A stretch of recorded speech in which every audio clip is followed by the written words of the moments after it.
Habari za asubuhi mtazamaji, nipo hapa moja kwa moja kutoka Walikale kaskazini mwa Kivu. Turi hano muri Walikale muri Kivu y'Amajyaruguru. Turi kuri uyu munsi wa gatatu ku itariki ya 19 z'ukwezi kwa 11 umwaka wa 2025.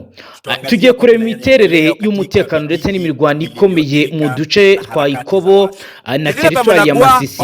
Aho inyeshyamba za AFC zirimo kugenda zagura imbaraga mu bice bitandukanye zishaka kongera ibice bitandukanye zigaruriye. Turavuga uburyo burambuye biri kubera mu midugudu yagizwe ingaruka n'imirwano ikomeye yagiye iba, ndetse twumve n'abayobozi ba gakondo bagenda batubwira ibiri kugenda bijya mbere hano. Turaza kubabwira uko bihagaze muri groupement Ikobo, kimwe mu bice bimaze igihe birimo ibibazo bikomeye by'intambara. Aha rero ikibazo nyamukuru kikaba gikomeje kugenda kigaragara ko ibice byinshi ababituye bari mu bibazo bikomeye by'imirwano, ndetse kuri ubu biragaragara ko AFC ikomeje kugenda yongera imbaraga muri ibi bice. Amakuru twakuye mu bice byinshi bigera kuri 6 bigize groupement yaberemo imirwano biravuga ko abaturage kuri ubu bakomeje kugenda bakurwa mu byabo n'imirwano iri kuba. Abaturage bahunze baravuga ko ibi rero hari ibyago bikomeye.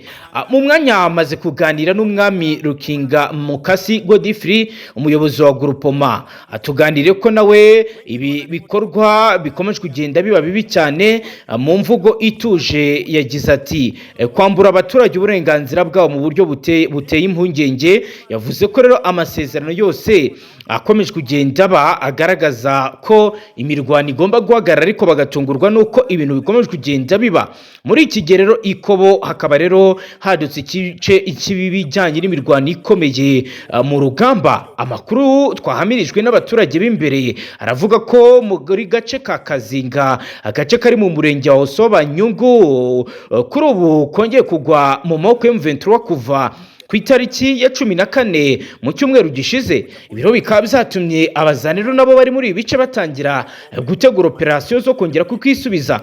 Ni mu gihe rero bigaragara ko kongera gutakaza gace nuko M23 yohereje inkunga ikomeye y'abarwanyi bavuye muri Masisi, Nyabyondo na Kasopo, bituma imbaraga za Wazalendo zibanye. Ubu aka gace kabaye ndetse kari kugenda kagenzurwa n'uyu mutwe, ariko aha hafatwa nk'ahantu hari strategique, ndetse biragaragara ko abazarendo bari gutegura operation zikomeye mu bice by'ahitwa Cingi, ahitwa Mahanga, ahitwa Buhimba, ahitwa Kimya n'ahitwa Ntoto. Hari ibice bitandukanye byaba Ningo. Iki ni icyemezo gitsura ndetse kinagaragaza ko mu minsi iri imbere abaturage batuye mu duce twa Humura, ahitwa Mukoho n'ahitwa Ngururu bazava mu byabo, bamwe bagakomeza kwihisha mu bihuru n'amashyamba ya hafi ahangaha, abandi bakaba bari no guhungira mu gace kahitwa Wari Yuhungu, aho bari guhunga by'igihe gito bitewe n'ibiri kugenda biba. Nubwo imbaraga za M23 zikomeje kwiyongera muri ibi bice byombi, biravuga ko Wazalendo nayo ikiri mu myanya myiza mu duce tumwe na tumwe. Aha twavuga nko mu gice cya Ndeti, ahitwa Murema, ahitwa Ruki n'ahitwa Kishonja. Utu ni uduce dutanga icyizere ko abazalendo bazabasha guteguriramo ibitero bikomeye bakagera kure. Turaza kandi kubabwira ko umutekano mu bice bitandukanye bya Kivu y'Amajyaruguru kuri wa gatatu uracyari ku rwego rw'uko uri guhungabana, kuko imirwano ikomeye irakomeje, yaba Walikale ndetse na Masisi. Ubwoba ni bwinshi. Dukomeje n'amakuru, ni munyemerere tujye muri teritwari ya Masisi, aho inyeshyamba za AFC zafashe imidugudu yitwa Kasheke, ahitwa Bituna, muri Osoba Nyungu. Ni imirwano ikomeye yabaye muri Kivu y'Amajyaruguru kuva mu ijoro ry'ejo kuwa kabiri rishyira kuri uyu wa gatatu ku itariki ya 19 z'ukwezi kwa 11 2025. Nyuma y'imirwano ikaze n'inyeshyamba za Wazalendo ziri gukorana na FARDC, urugamba rwahinduye isura. Ndababwira ko mu gitondo cyo kuwa kabiri ushize nibwo inyeshyamba zari zagabye ibitero bikomeye ku birindiro bya Wazalendo mu midugudu itandukanye zishobora kwirukana inyeshyamba za Wazalendo muri ibyo birindiro. Nk'uko amakuru ari guturuka muri aka gace atugeraho bigaragaza, inyeshyamba zigaruriye inkambi zose zatawe na Wazalendo, yabikishishe n'ahitwa Bituna. Inyeshyamba za Wazalendo zasubiye inyuma zirerekeza ahitwa Katu, aho bahuriye n'ingabo za leta. abatuye muri iyo midugudu bo bari guhungira mu midugudu yo muri groupement ya Wariyo Yungu muri territoire ya Warikare, aho bacumbitse mu buryo bugoranye kuko ubuzima bugoye. Nababwira ko kandi mu gitondo cya kare biri kuvugwa ko ndetse bikanagaragara handi ku murongo w'imbere w'urugamba umutuzo uri kugenda ugaragara. Abaturage biragaragara ko bari mu mirima no hepfo, nuko batemera ko tugenda tuberekana, ariko barahari, bari mu kazi kabo ka buri munsi. Biragaragara ko umutekano hari kandi ubuzima bwongeye gusubira mu buryo, ariko hagati aho biragaragara ko hari imyiteguro ikomeye iri kugenda igaragara, kuko bigaragara ndetse bikagenda binavugwa, biravugwa kandi biremezwa ko nyuma y'imirwano ikomeye yabaye ku munsi w'ejo mu bice bitandukanye hari ibyago bikomeye. Aho rero ku munsi wa kabiri hari imirwano ikomeye nyine yari yabaye muri ibi bice turi kubabwira byo muri territoire ya Masisi. Imirwano rero ikaba yaribasiye bikomeye ibikorwa remezo by'abaturage batuye ahitwa Nyabaswa, ahitwa Kasheke n'ahitwa Butuna. Amakuru avuga ko abarwanyi bakomeje guturuka Kazinga mu gitondo cya kare aribo bakomeje guhungabanya bikomeye umutekano waha. Impande zombi zikomeje imirwano mu gihe mu mpera z'icyumweru gishize AFC na leta ya Kongo bari basenyanye amahame shingiro aganisha impande zombi mu biganiro, ariko ibi byose ntabwo natinya kuvuga ko biri gusubiza inyuma ibi byose, kandi bikaba bikomeje kugenda bituma imiryango mpuzamahanga itakariza icyizere ibi biganiro. Ibi rero kandi biri kuba mu gihe andi makuru akomeye ariko tugera guturuka muri Sud Kivu aravuga ko abagize imiryango y'abarundi baba mu kibaya cya Ruzizi ho muri territoire ya Uvira mu ntara Kivu y'Amajyepfo bandikiye Perezida wa Repubulika Iharanira Demokarasi ya Kongo Son Excellence Felix Tshisekedi bamusaba gutabara abaturage bo muri aka gace bamaze imyaka myinshi bakorera ubwicanyi n'ihohoterwa n'akarengane gakabije. Aho umuyobozi w'ishyirahamwe ry'abari abaturage witwa Raymond Sheria Muriro mu ibaruwa yandikiye Tshisekedi bigaragara ko yanditse ku itariki ya 13 z'ukwezi kwa 11 2025, yagaragaje ko mu kibaya cya Ruzizi hari umutekano mucyo ukabije umaze imyaka myinshi ugaragara muri Kivu y'Amajyepfo, cyane cyane muri territoire ya Uvira.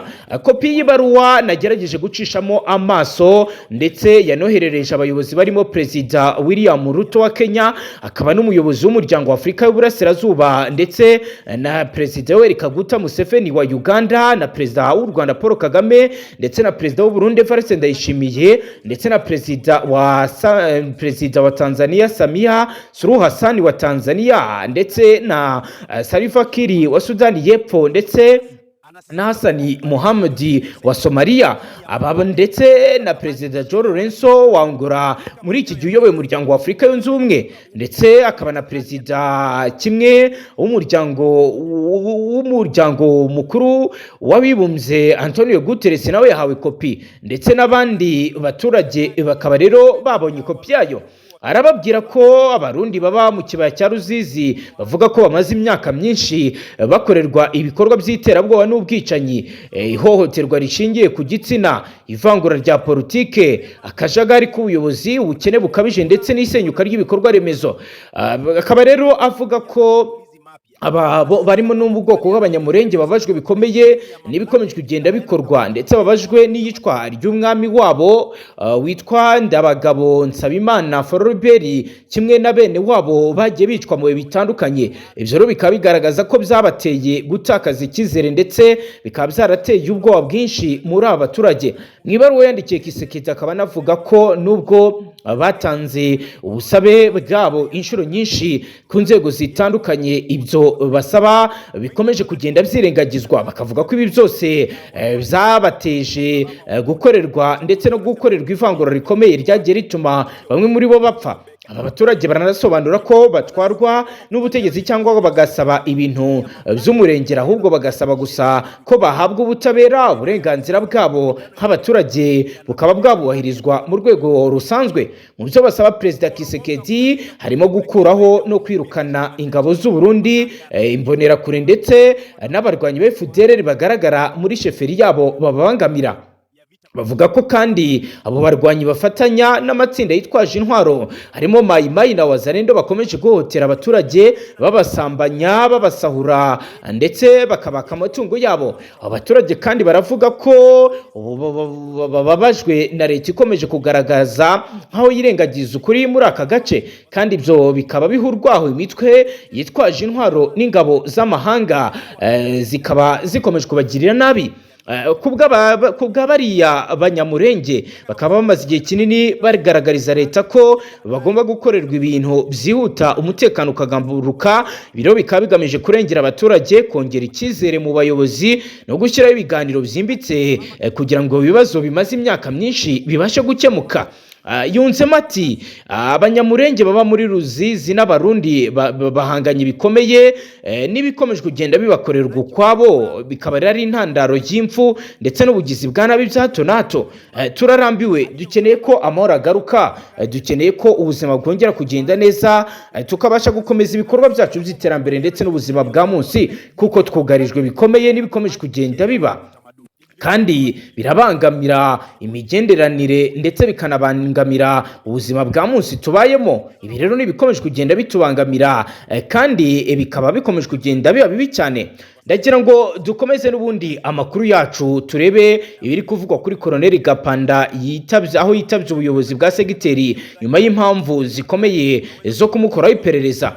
Akaba rero ari umusirikare ukomeye Colonel Gapanda wayoboraga imwe muri regima y'ingabo za Kongo mu ntara ya Ituri, yamaze kwitaba icyicaro gikuru cya komanda segiteri giherereye Bunia mu gitondo cy'ejo kuwa kabiri ku itariki ya 18 z'ukwezi kwa 11, nyuma y'aho amakuru agaragaje ko ari gukorwa iperereza ryimbitse. Biro bikabije nyuma y'uko umusirikare w'ipeti rya kapiteni wari uyoboye kompanyi aguye mu gicu cyagabwe n'abarwanyi ba Kodeko we n'abandi basirikare 7 basiga ubuzima, hakaba rero harokotse umwe wenyine. Biro bikaba bizatumye ahita hamagazwa.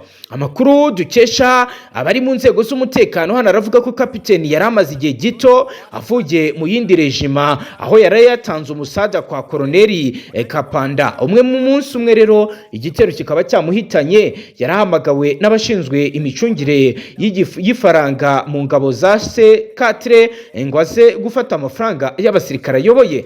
Bagize bati yaraje gufata amafaranga y'abasirikare be, akaba yarahamagawe n'abashinzwe guhemba. Akimara kuyahabwa yahise yerekeza aho yakoreraga mbere, ariko ageze mu nzira ahura n'igico cy'abarwanyi ahasiga ubuzima. Uwo wasigaye akaba ari amahoro muri icyo gico. We yatangaje ko bari bamuhamagaye, yari hamagawe n'ubuyobozi bwa regima ya Colonel Gapanda, ariko amakuru yizewe atugeraho nuko agaragaza ko ubwo uriya kapiteni yahamagarwaga Colonel Gapanda ubwe ntiyabimenye kandi ntiyabonanye nawe.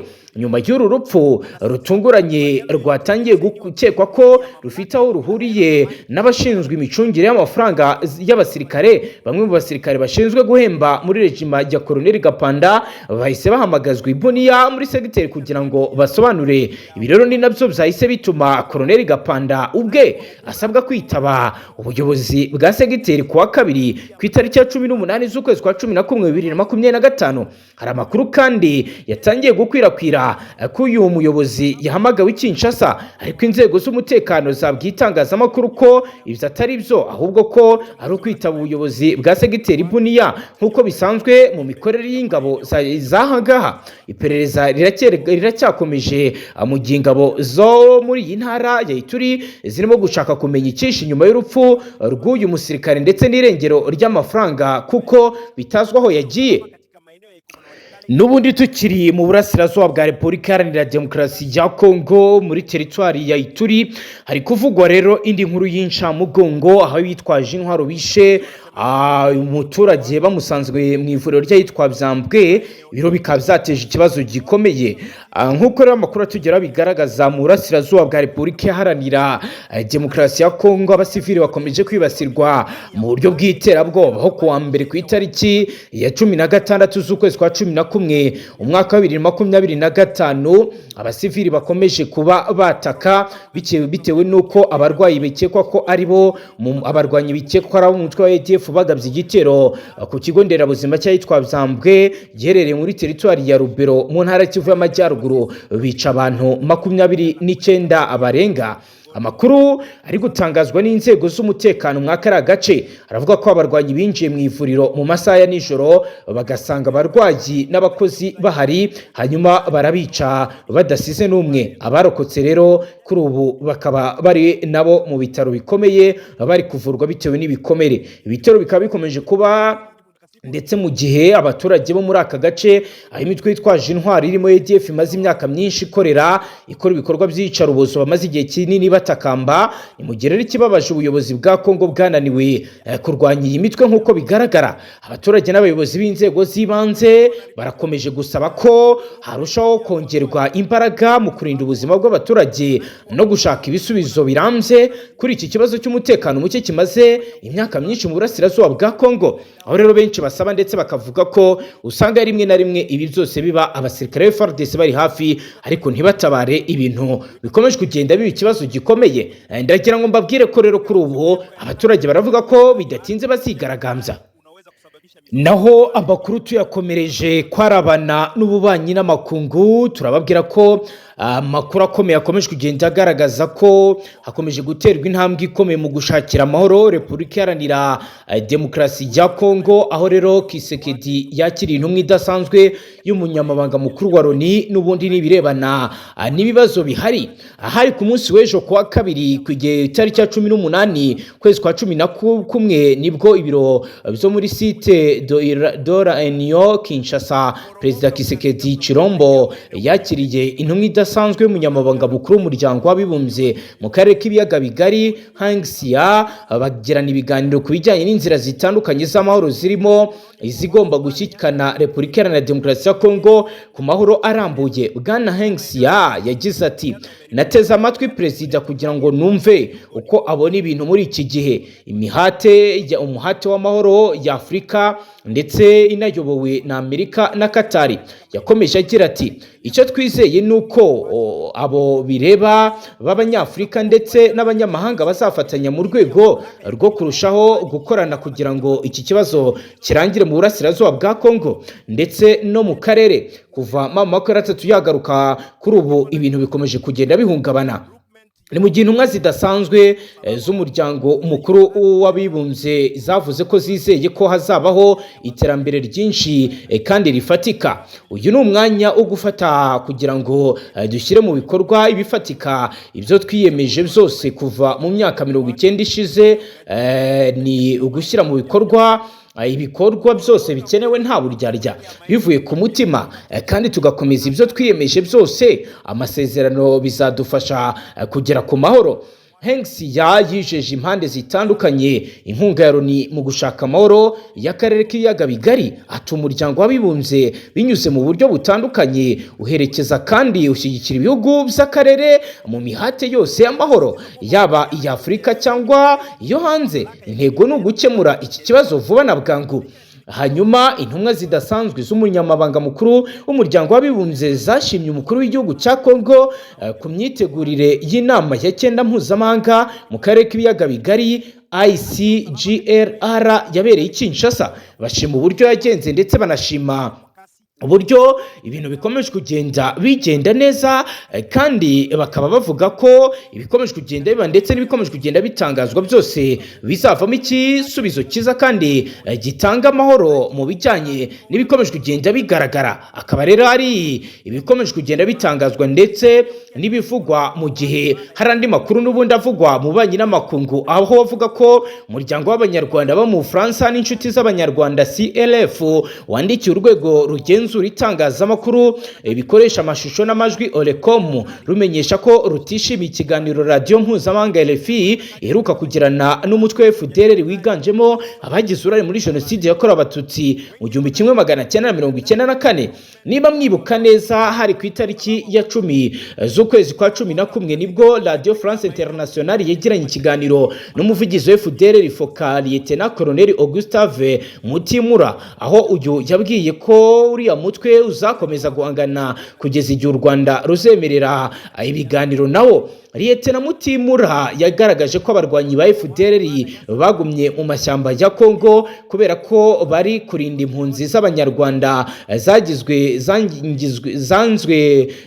zagize izwe intabwa cyase zangiwe gutaha. Uyu kandi yashimangiye ko FDLR idateze kurambika intwaro kandi ko nta bwoba abarwanyi bayo batewe no kugabwaho ibitero mu gihe kiri imbere. Ati turi hano kugira ngo twirinde tunarinde impunzi z'abanyarwanda zagizwe intabwa. Kurambika intwaro ibyo badusaba tukubyubahiriza n'inzozi. Iyo uri mu muriro ntushidikanya ko waterwa.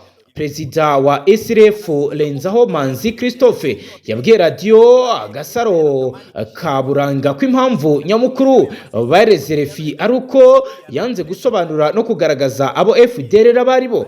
Ati ingingo nyamukuru nuko mu kubaha ijambo batigeze bashyiraho context bavuge bate FDLR abari bo bakaba rero ari umutwe w'inyeshyamba w'abantu basize bakoze genocide mu Rwanda. Kandi hano muri kino gihugu ntanze nk'urugero ntabwo ushobora gufata ibyo bakoze hanyuma ngo ubahe ikiganiro nka kiriya udasobanuye uti aba FDLR naba. Renzaho yagaragaje ko Radio France Internationale yemerewe kuganira na FDLR kubera uburenganzira bw'itangazamakuru, ariko ko yakabaye yaranabanje kugaragaza abagize uriya mutwe ko ari abasize bakoze genocide wakorewe abatutsi. Mu muryango w'abanyarwanda bo mu Faransa usaba Orekom harimo kwemeza ko habaye ikosa hanyuma bagasaba ko RFI ikosora ari ugukosora inkuru cyangwa se gutanga ikindi kiganiro bakavuga aba FDLR bari bo. Renzaho yagaragaje ko mwishyirahamwe ry'abanyarwanda bo mu Faransa habamo ibintu bitatu, harimo abantu batatu bacitse ku icumu rya genocide yakorewe abatutsi bababajwe cyane n'ibyakozwe na RFI. Yavuze kandi ko iki gitangazamakuru cyayobeje abasomyi bacyo, ashimangira ko nikiramuka kidakosoye ibyo cyasabwe haziyambazwa izindi nzira z'amategeko. Ati impamvu turi kuvuga FDLR yamaze abantu mu Rwanda, FDLR ikomeje gukora ibyaha bikomeye muri Kongo, ntabwo ushobora kuyivuga nkuha irindi shyaka iryo ari ryo ryose ijambo. Yunzemo ko kuva amakimbirane yo muri Repubulika ya Demokarasi ya Kongo yatangira, RFI n'ibindi bitangazamakuru nka France 24 na TV5 Monde basa n'abahinduye umurongo bagenderaho bakabogamira ku ruhande rwa leta ya Kinshasa, ahanini bitewe no kuba mwakira gihugu ariho bafite isoko kubera umubare w'abantu benshi bumva ururimi rw'igifaransa. Ngira ngo rero ibi ni ishusho y'ibikomeje kugenda biba. Reka dusoreza aha, tubashimire cyane. Wawawe karibu na masikio yao.